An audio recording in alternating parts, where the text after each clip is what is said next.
Hello, and welcome back to the Caregivers Journal podcast, where we're talking with real caregivers about their caregiving journeys.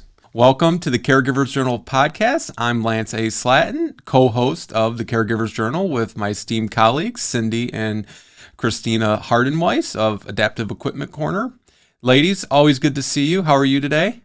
Doing well, Lance. It's good to see you. Yes. Always good to see you guys. It's always a treat when we get to talk to you, Lance. That's Well, right. Thank you. And we're joined by Michelle Stevens. Michelle, thank you so much for being here and taking part in the Caregivers Journal. Welcome. Thank you so much for having me. It's an honor to be here. Our pleasure. Michelle, real briefly before we start, take a moment and share a little bit of your background for the viewers and listeners. Sure. I've been a caregiver for about 20 years. I did not actually set out to be a caregiver. It all fell on my lap. It started back in California, is where I am from. I'm now in Connecticut. I was looking after a woman in her 90s. I started with her at 90 and took her all the way to 100. Wow. She had Alzheimer's, and that was my first real experience being up close with it. Shortly after she passed, I said, that's it. I can't do this again. It was too emotional. I got very close to her. And then within a year or two, my mom was diagnosed with Lewy body. And so I again took on that role and was with mom for almost 4 years, but about 3 years she lived with me. Mhm. And so in that time, I have learned so much, more than I ever imagined that I would. And although it's probably one of the hardest jobs I've ever done, I'm a mom as well, and it's harder than that. So it grew on me. There's something about it now that I feel a passion about, not necessarily to do the physical job of caregiving anymore, but more to be an advocate, to be a coach, to work with families and help people navigate this journey, because it is a very emotional and challenging one. So I feel honored that I had the opportunities to care for the people that I have, and now look forward to sharing some of that experience and support with other people. Yeah, that's incredible, Michelle. I want to kind of start with, so in total you have about 14 years of caregiving experience, 10 with the one lady and then 4 with your mom? Elderly with dementia. Yes. With dementia. Okay. What do you find, or what did you find are some of the biggest challenges you faced in that caregiving role? I think, oh gosh, there's so many, Mhm. but I think the biggest one for me personally was the emotional Yeah. part of it. I wear my heart on my sleeve. And when I am getting to know someone and caring for them on such an intimate basis, I just give everything I have. And so I think emotionally carrying the responsibility, the weight of the disease, watching what it does to your loved one, I just took it so personal and felt so helpless and discouraged that I couldn't fix it. And I think that my whole life I've been a fixer. I want to help people and take on their burdens and fix it for them. And I had done that in so many ways throughout my life, but I couldn't fix dementia. I couldn't fix this one. So I think for me, that was the hardest part, was carrying the weight and responsibility and wanting to make it better. Mhm. And there's very little you can really do. So I think that's probably the biggest one for me, was the emotional struggle through it. And I'll go to the next question here in a moment, but listening to your answer and your story, and Cindy and Christina, chime in on this, you guys, because you talk to a lot of caregivers and people in the industry as well. Everybody always says it's one of the toughest jobs they ever had. And for a lot of family caregivers that went into it just strictly as a family caregiver, and then they continued it in some fashion as, a contributor, an influencer, a professional, get their nurse's license, CNA, or whatever they did. It was a continuation of that hardest job they ever had. But I say to people, if it was so hard, hard doesn't mean bad, right? Hard just means, like getting a degree is hard, but it wasn't bad. It's a good thing. So many people take that experience and then they turn it into trying to almost like pass it on, right? You're here because you're sharing your story in hopes that, I'm assuming, it will help benefit another family caregiver who might feel isolated or alone. And I always like to preface hard doesn't mean bad, because for a family caregiver who might watch this today or 5 years from now, or may never see it but hear it somewhere else, I don't want them to be scared away from that challenge either, because now that goes to my next question. So on the other hand, what were some of the most rewarding moments you experienced as a caregiver? Because I'm sure they outweighed the bad or negative or hard moments, right? 100%. And I love that you just said that. That hard doesn't mean it's bad. Right. It's so profound, because when I was, neck deep in it, I'm thinking, this is the worst thing I've ever seen, the worst thing I've ever experienced, especially with my mom, because that was my mom. Yeah. But you're right. It was the hardest job I've ever done, but also one of the most rewarding, because what a gift to be someone's person Right. during the hardest, most vulnerable time of their life. It makes me want to cry. Yeah. It is, Yeah. Yeah. it is the best thing I've done. Yeah. Yeah. Yeah. Yeah. And the rewarding moments are little, it's like, mom had such anxiety. So she was very just riddled with anxiousness and anxiety, and would pace and tear things apart and pick at her skin. And to see that was so hard. And there wasn't a lot I could do. We were also very limited with medications and things like that. So it was really a matter of trying to find something that would ease her. Mm-hmm. And when I would find that thing for her, it was just, dancing. She loved dancing. And it also gave her something to do, because she was anxious and needing to fiddle. So if I noticed she was doing something like that, first reaction, it would break my heart. Second thing was like, let's try and redirect. So, it didn't always work. But when I could get her away from that anxious moment into a moment of joy, or a moment of dance or music, or, oh, mom, look at the birds, just something else. And then to see the shift on her face, that was the moment for me. Like, those were the little moments that ended up being the biggest, I think, Right. was just being able to bring those tiny little moments of joy or redirection into her sadness and anxiety. When you had said, you're limited on medications and things, how many years ago were we talking, Michelle, with mom? Not long. She was officially diagnosed in 21, July or August of 2021, I think.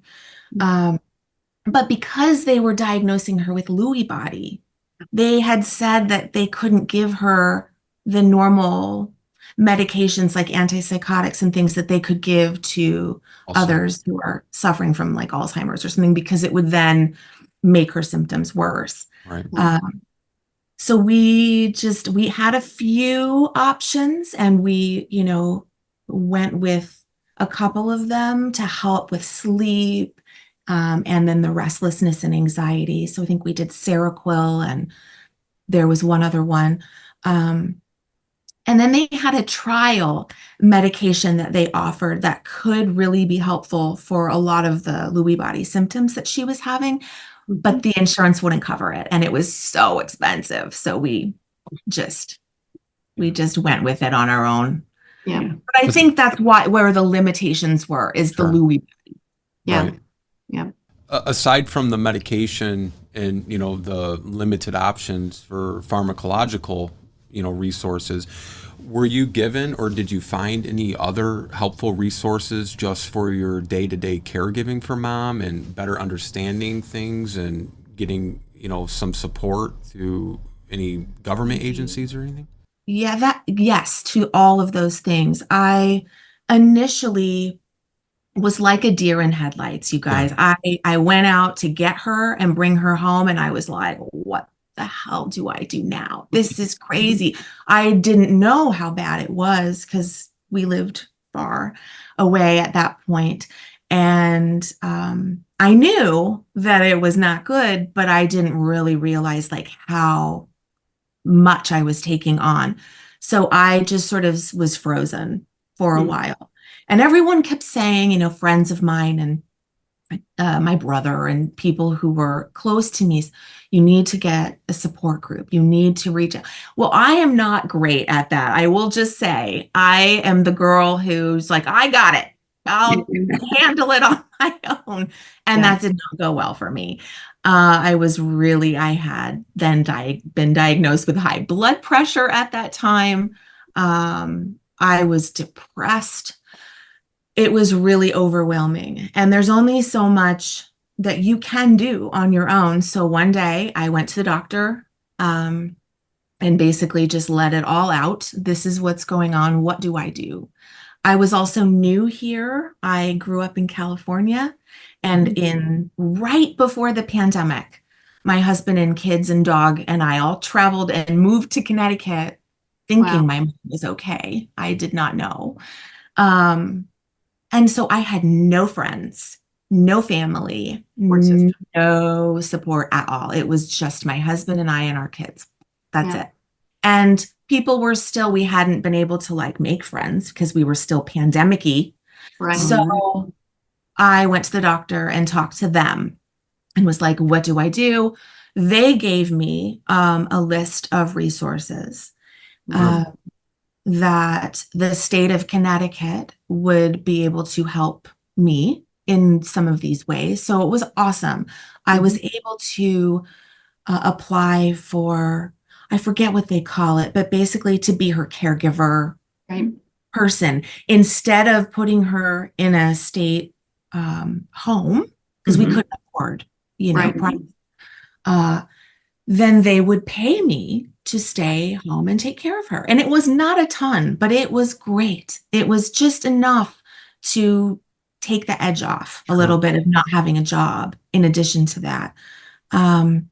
So they provided me with some income. They provided me with respite care, which was awesome. But it wasn't much. It was 12 hours a week, but I took it. I was happy to take 12 hours a week. And in addition to that, they gave me a list of support groups that were near my area, as well as online support groups. So I chose online and I signed up right away and met the most amazing people who I think that literally saved me. It was the support and the community that I was put in touch with. And because it is, although so many people go through this, you still feel alone. Absolutely. You still feel like no one could possibly understand what I'm going through right now. And it's not fair that they all get to live their lives like normal. And I am stuck here, all these things that you're struggling with on top of the grief, on top of the overwhelm, it just feels unfair. And so when I hit up this support group, I was just like, thank God, there are so many people that get it. And I felt not alone anymore. And they had great suggestions or things that they tried. And it was really beneficial for me. Not everything worked on my end, but some of those ideas helped. And I was so thankful I didn't have many resources, but I was so thankful for the few that I had received. And it really just started from finally saying, okay, Michelle, like you can't do it all on your own. Just go to the doctor, just start there. And I got on blood pressure medication and took care of it.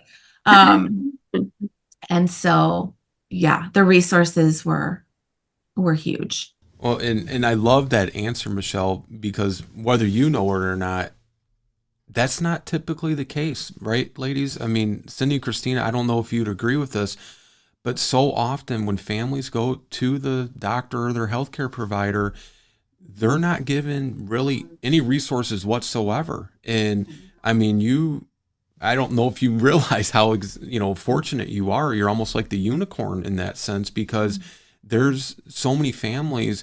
A good friend of ours has a phrase. He says it's basically diagnose and adios. A family gets that diagnosis and then it's like, okay, I'm staying in my lane. I'm not going to venture out and seek out or provide any of the caregiving resources like you were given. So that's tremendous. And, kudos to that doctor. And that I can't say that enough. So you kind of were going over, your self-care, but before I switch it over to Christina and Cindy, I want to ask one final question.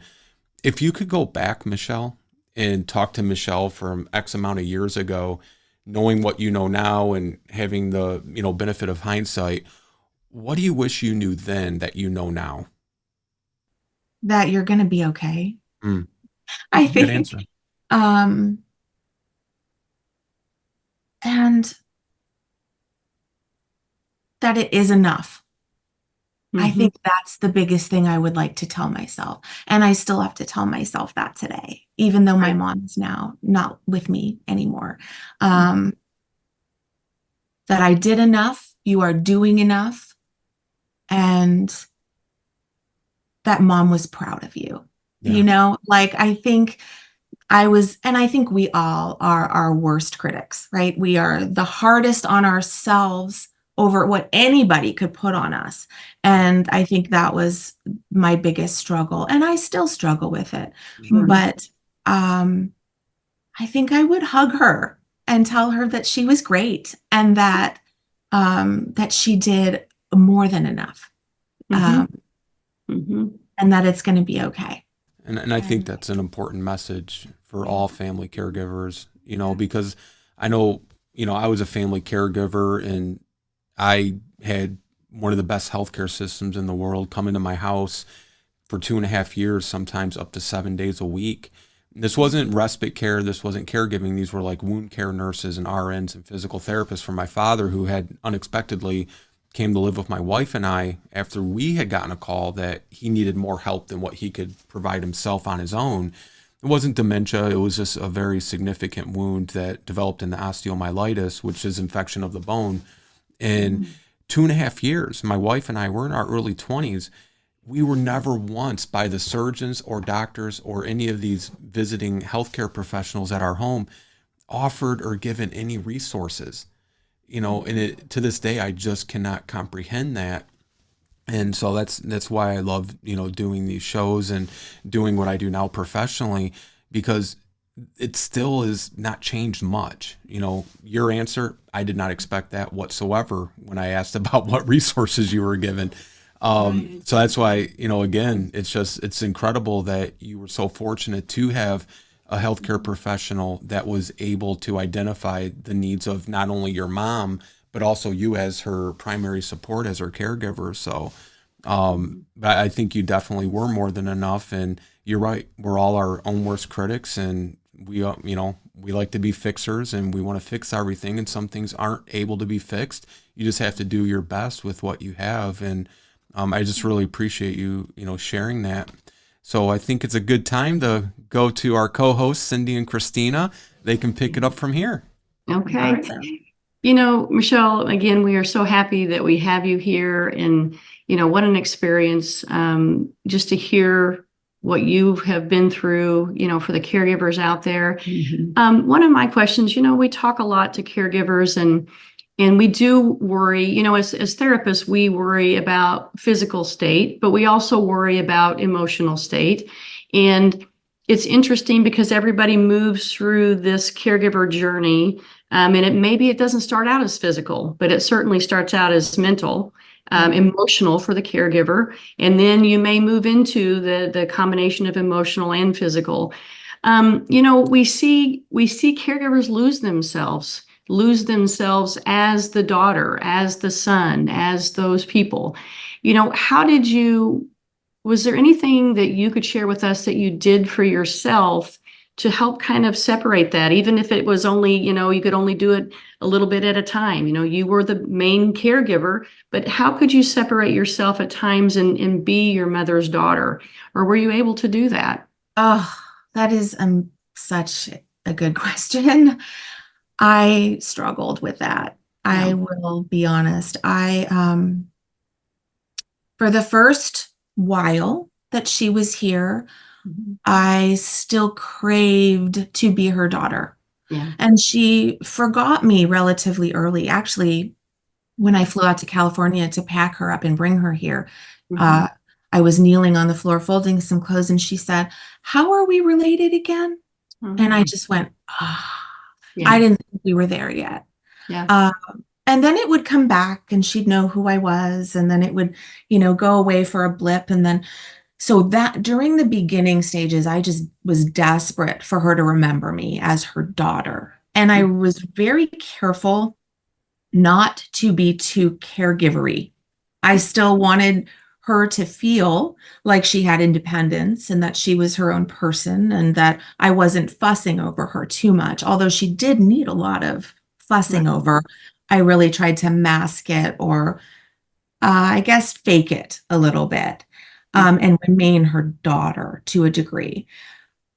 That did not work out well for me. I was heartbroken every day. I was crying every day because at some point I felt hurt, disappointed, let down, what have you. So during the first year, I would say I was just a wreck. A lot of the time, I was depressed and confused and frustrated. And then one day my husband came to me and was basically like, "You need to take care of yourself. Like you have to, find a way." And this might have been prior to the reaching out to the support group as well. Because I was really like struggling in the beginning. And then excuse me, then I had to separate myself, Right. basically, compartmentalize, I guess. So I had to stop looking at her like my mom Mhm. at times just for survival purposes, so that I wasn't continuing to open myself up to get hurt constantly. Mhm. Um, so I sort of switched gears, started looking at her more of like a patient, Right. like my job or something. And then there would be little glimmers of mom in there, or she would, giggle or look at me with some recognition. And then I would just take that into my heart and hold on to it and appreciate it. But then back to business. I had to sort of close myself off Mhm. in this way while remaining really, really loving and compassionate towards her, Right. but still keeping that separation. Right. And that was so challenging because, like I said, I'm an open person and wear my heart on my sleeve. And what you see is what you get. And when I love you all the way. And so it's very hard to Yeah. pretend, Right.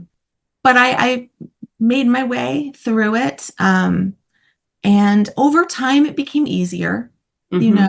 where I could still love her and enjoy her, but separate myself in that way.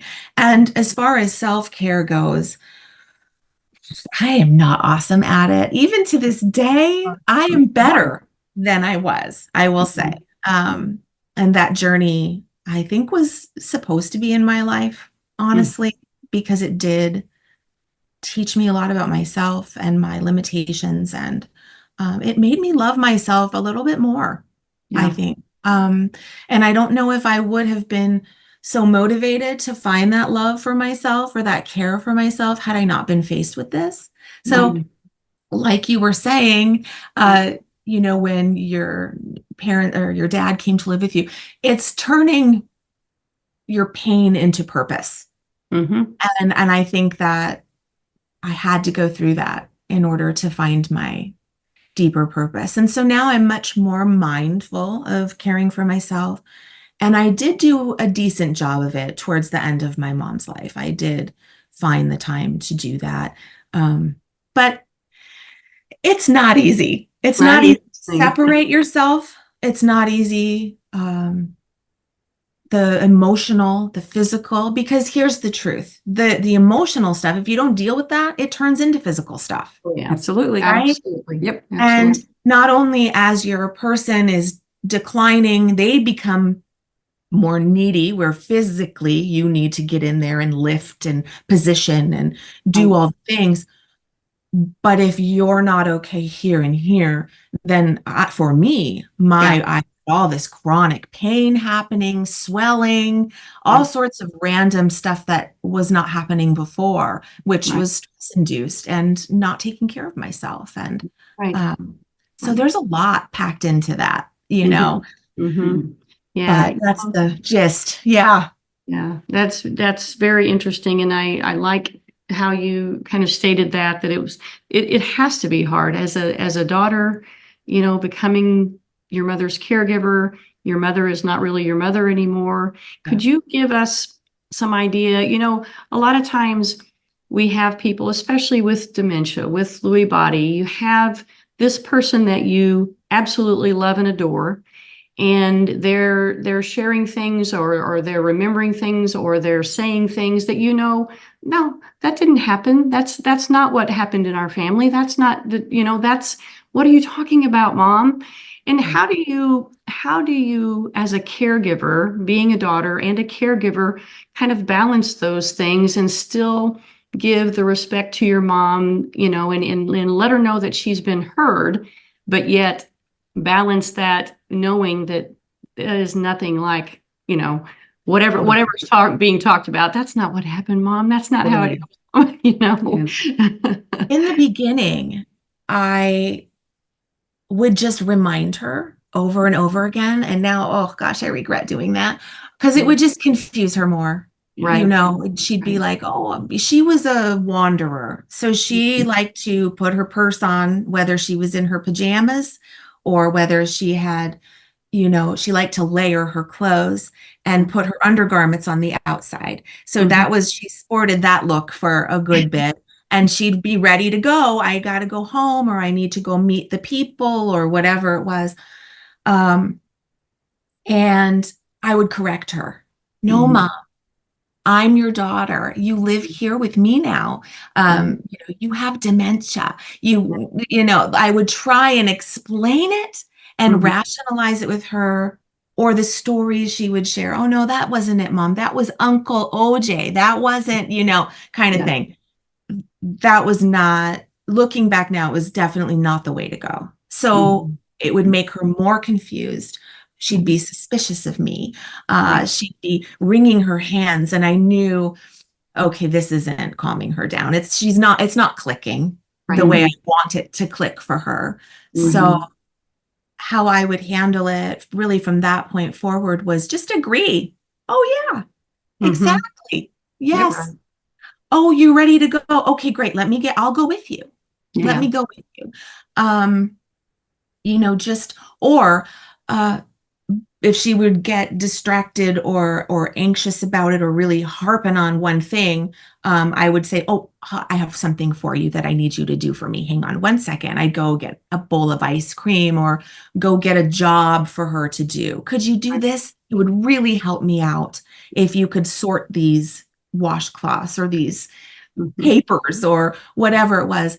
I mean, almost every time, you know, that would work. And if it didn't, then that's okay. I would grab my purse and we would go shuffling down the sidewalk, and then we'd turn around and come back because we forgot what we were going to do anyway. So I think just the lesson I learned there was to not try to correct. And just to, yes, that's right. Oh, cool. You know, and it just kept things smoother. And there was no need to make her understand at that point. It wasn't going to resonate. It wasn't going to stick. One of the things that we dealt with that was extra hard was that Mom had bladder cancer and had her bladder removed back in 2015. So she left an ostomy bag. Oof. I tried so hard to remind her for a long time. No, this doesn't get taken off, or we do this in the bathroom, things like that. And it was like, okay, that's just pointless too. Right. So let's just find another way to deal with it, because I didn't want to shame her. I didn't want her to feel embarrassed or bad because she was getting it wrong. So after some time sort of bumping up against that wall, I realized to just, like my husband will always say, is downstream, Michelle. Just find the downstream way, and I envision that. What's downstream here? It's just to agree, bring her some ice cream, and we're good. Yes. Yeah. Ice cream fixes everything. That's exactly It's right. really, it's a good one, and even if you're lactose intolerant, we'll deal with that. That's exactly right. Yeah. Michelle, if you had to give advice to someone that was considering becoming a caregiver, and especially a caregiver to a family member, is there anything that you would tell them about, the decision of, do I bring him to my house? Can I afford, or can I get them into some type of a facility? That's a tough decision for people, and there's a lot of guilt involved in that decision. And is there anything that you would recommend or give a piece of advice to try to help ease people's minds on that very, very difficult decision? Michelle, we were just talking about this too before we came on, about your latest video that you had out on Instagram talking about that very thing. My gosh, because yes, the guilt and the what do I do? What's best for them? Right. Like now you're in this position of having to make decisions on their behalf, knowing that whatever stage they're in with dementia or their terminal illness, just knowing that they will not be able to live independently anymore, that in itself is a blow to them and to their loved ones. And I guess the biggest piece of advice is that everybody is different. Every situation is different, and there is no right or wrong. And what works for you might not work for your neighbor. It's just very personal. And you've got to think about your financial situation. You've got to think about logistics. If you feel more comfortable with someone else taking care of them and you can afford it, and you have found a nice facility that you want to go with, then do that. If you don't feel great about the facilities, but you can afford to hire someone to come into the home, great, do that. If you can't, like I could not afford either of those things, it was literally like, this is it, because there are, financial aid type things dependent upon where you live. Your state will offer something. And then there are like state-run facilities where you can get your person in, and they basically will just, take the Social Security or however that works. So it's nothing out of your pocket. But in our case, I did consider that. But there was a wait list of 3 years. Oh my gosh. You've got to... What I did was, okay, I can't afford this. I can't afford that. We do have space. We're going to move stuff around. We're going to shuffle the kids over here. We're going to arrange our lives in this way. And it's not convenient, and nobody wants to do this, but you love your person. They need help. So you do what you got to do. And we'll put her on the wait list. And that way, if it gets really hard, or we just don't think we can do this anymore, and they call and say, we've got an opening, then we're in. We've got a way to transition her. But I think, there's not a ton of options. It's really just those, right? You either hire someone to come in to their home where they're currently in, or into your home, or you put them in a home or a facility, or you take them in. That's really the only options. And no matter what option you choose, it just has to be the best for you and your personal situation. Because what I found is that if I'm not okay, then my mom's not okay. Right. So I need to be okay. And if I'm at my best, if she's living somewhere else and I can just go visit her and be my best for her, Right. that's the right decision. Mhm. If she's living here and I'm struggling and I need to take care of myself to be able to maintain caring for her, then that's what I need to do. But I think it's just how it will affect you personally Mhm. without sucking the life out of you, Right. how it will affect your family. I have children who live here. We homeschool, so they're around all day. They have to see stuff. Is this going to be traumatic for them? Is this going to be too difficult? You have to think about all the things and just weigh out what is best for you and your family, because the truth of it is, even though I couldn't really go over it with my mom, Mhm. I know she would not want me or the grandchildren or anybody to suffer Right. and to put ourselves out or bend ourselves in a pretzel to Right. try and pull this off for her. And although she did say to me, please don't put me in a home, Mhm. I know that if things got to a point where we were not okay, the Mhm. ones still living, the ones who still are growing and that have a future, that she would say, put me in a home. Right.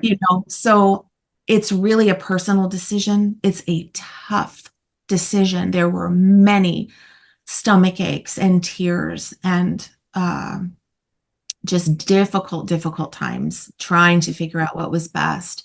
But ultimately, you just have to make that decision on what's best for you and your family and not make yourself go away for that person to be okay, kind Okay. of. So I have a question that kind of along that same line, Michelle, is that how do you feel about involving your family, because you homeschooled and because your whole family as a unit moved across country to take care of your mom? How do you feel about involving other family members and maybe friends in your caregiving process? Or how did you feel? Yes, I did involve them, the ones that were here, my husband and the kids, to a degree, the kids. Right. In the beginning, had them more involved. Go down and see grandma. Let's bring grandma a treat. Maybe we can go for a walk or a drive with her, back when she was still a little more active and wasn't doing things that the kids called scary. After a while, it was too disturbing for them. They started shutting down, not wanting to go see her. And I didn't push. I just let them be, and let them deal with it the way that they felt was best for them. We had many talks openly about feelings around this, about the things grandma was doing. Doesn't mean she doesn't love you anymore. Just means she's not there, right? All the things. So I let them sort of sit it out for the last couple years. They would go make appearances, but she at that point had no recollection of what was going on. So, but my husband, I thank God for him. I called on him a lot. And I think that was kind of it, you guys. It's sad to say that, but if I did have more people around, I think I would have called on my closest people. However, like I said earlier, I'm not one to ask for help very much. I am learning, but it's not so much that I feel like I can do it all. It's that I don't want to burden other people. Yes. I have a neighbor who would, bless her heart, ask all the time, is there anything I can do? Is there anything I can do? Oh no, I thank you for asking, but I've got it here, because yes, I would have loved it if she could have come and sat with my mom for a little so I could get out of here and get some fresh air. But I really struggled with that. So towards the end, I got good at it and I would tap out and say, okay, I'm asking for help. I need help. I would ask my neighbor or, call a friend or whatever it was, just to vent a little bit or take a walk but I did not ask for help a lot. And I think if I were to give people advice, it would be, please ask for help. And the other side of that is, I think people want to help. Yes. They do. I would agree with And that. they're not sure what to do because it's such an awkward thing. But I think people want to help. So even if it's just something like, I have no idea what I'm going to feed the kids for dinner. Is there any way that you could like pop a casserole in the oven? Something Yeah. I think is better than nothing. Absolutely. And the thing with that, Michelle, is people want to feel helpful in those situations. In particular, I feel like you feel helpless.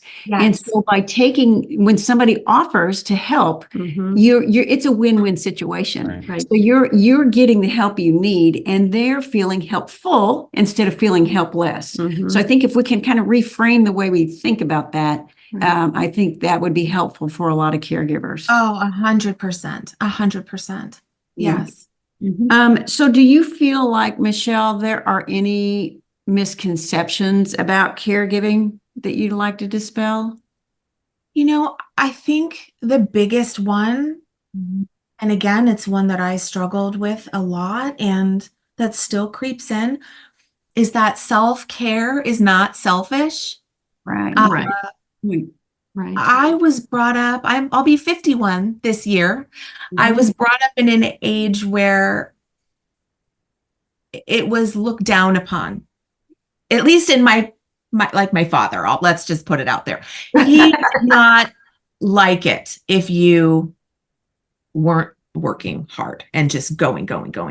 So if I were to try and recoup or take a break or take a nap, but it was not acceptable. That was selfish, lazy, however you want to frame it. How dare you? I battled it. You got to keep going. You got to keep going. You got to keep going no matter what. And that is clearly not the way to go. You run down, you get sick, mentally, emotionally, physically. There are so many reasons. It's that whole oxygen mask. Yeah, Right? that's right. Put it on yourself before. It's absolutely true. And in caregiving, there's not a lot of time for self-care. And so, gosh, I don't know. I mean, there were moments where I would have to just lock myself in the bathroom so that my kids didn't need me, my husband didn't need me, my mom didn't need me for 5 minutes, just taking 5 minutes to breathe and envision myself on a beach in Hawaii and, try and soothe my soul with something for a moment. I also, started to do a gratitude journal. So every day, it literally took 5 minutes, no more of my time, but to write 3 things that I was grateful for in a notebook. Yeah. And that's it. 3 things that day that I was grateful for. And it could literally just be my coffee. Yes. That I am grateful for this cup of coffee right now, or I'm grateful that I made my mom smile today, or, grateful I have a roof over my house, or my head. This was the littlest things for me kept me going. And so I think the biggest thing is that caring for yourself before caring for your other person or people is not selfish. It is absolutely necessary. And then you show up as your better caregiving self. Absolutely. I love that, Michelle. That's fantastic. Mm-hmm. Cindy and I follow you on Instagram. We love your videos. We love when you're talking to the caregivers directly, but I in particular really love when you're interacting with your mom. And you said that you put up some Ring doorbells. You got Ring doorbells and put them around your house initially, around her house, so that you could, check in on her. And some of the videos that you have on your Instagram channel are from your Ring doorbell. Can you share some of those moments with us? I mean, if people get a chance, please go follow her on Instagram, because it's the sweetest videos, and your humor and and trying to make sure that you decrease her anxiety. That's one of my favorite videos, where you're putting lotion on her face and stuff. So but can you talk about some of your favorite joyful moments? Absolutely. I think because it's such a hard disease and you are losing the person, you see them slipping every single day and becoming less and less and less of your person. It's so heartbreaking, and you lose sight of those little moments. And when you're in the thick of it every day, it's like when you have a newborn or something, and people are like, oh, enjoy this time because it goes so fast. And you're just like, I don't even care. I just want sleep. It's similar to that, in that you miss the moments that mean so much because you're so busy. So the Ring camera footage that I ended up finding was like a miracle. And it reminded me to slow down and appreciate those little moments with Mom. And I think my favorites are dancing with her. Yeah, those are fun. Yeah. Just, she had trouble moving, as quickly as she used to. And so just to like get her to shake her hips and move to the music a little bit, was always lit me up. Also, as time progressed, she got aphasia, where she couldn't speak anymore, or just like the wrong words were coming out, or she would just make these sounds trying to get the words out. And she really struggled. I couldn't communicate with her anymore, which was so sad. And so, but the magic of music, it blew my mind. She could not speak to me. She didn't know who I was. She couldn't get a sentence out. But I'd put on like the Eagles or, just something from her show tunes. She loved her musicals, and she would know all the words. I love She that. would come back and she could sing, Sweet Charity or something. And it was like, what? That was beautiful. And then I realized music is universal. You don't have to have language. You don't have to be able to talk. You don't have to be able to say anything. You just can put the music on and you feel. And no matter where her brain was at, no matter what state of mind she was in, 9 times out of 10, the music would connect us again, and we could sing the lyrics together or hum or dance. And it was just like, nothing was wrong. And I think that to me was the most powerful thing. It was to be able to connect with her through those moments, when I felt like all connection was lost, so it's those little things. And I'm really grateful for that. Yeah, that's fantastic. Yeah, that's so sweet. So sweet. I also want to just say, I love what you guys do. And I wish I would have known about you earlier. And I wanted to ask, do you guys have any? I mean, I'm done with it now, but you never know. And maybe there are people out there who are experiencing the same thing. But like I had said, the ostomy bag and the dementia are not a great combo. And I don't know if you guys have any ideas or tips or tricks that you could come up with to help the person who has the bag stop messing with the bag. Yeah, we haven't looked at anything in particular, but I am appreciative of you bringing that up. I really appreciate that, because it's people's experience is what we go off of, and so that is something that we're going to definitely do some research on. Put on your list. Yes, absolutely. We get some really great questions. Really clever stuff. I wish I had known about before, as in like holding things. My mom struggled with holding things, holding a cup, like a mug. Holding her toothbrush, and I'm seeing your videos going, oh, that's brilliant. So, I mean, just amazing job that you guys are doing too. I just think it's fabulous. And we appreciate that, but we really appreciate what you're doing, what you did for your mom, for the person you cared for before her. You talk about, you sound like the perfect sandwich generation person where you're caring for your children, and then also now you've got your mom living with you and caring for her. Is there any advice that any advice or tips that you could share about being a member of the sandwich generation and being pulled in both directions? That is a double whammy. It is a double whammy. And I'm an older mom too. I didn't have my kids until I was 38 and 41. Wow, yeah. So I am an older mom on top of it. And that's That adds but to it, anyways, doesn't it? I think again, it's the self-care and not letting yourself get lost. Mhm. That's a big one because even now, I'm a mom and a caregiver. When people ask me about myself, those are the two things I define myself with. Yeah, right. And now I'm not currently a caregiver and I'm still a mom, but I don't know who I am. Yeah. Yeah. I got lost Yeah. in that sandwich. I'm sure your purpose probably changed, and that's hard it takes some time. Mhm. Can you It kind of is. I address think that that's as where I'm at well? right now, is kind of trying to figure out what my next steps are. Who am I if I'm not taking care of my mom? I've been taking care of her for so long, even before dementia.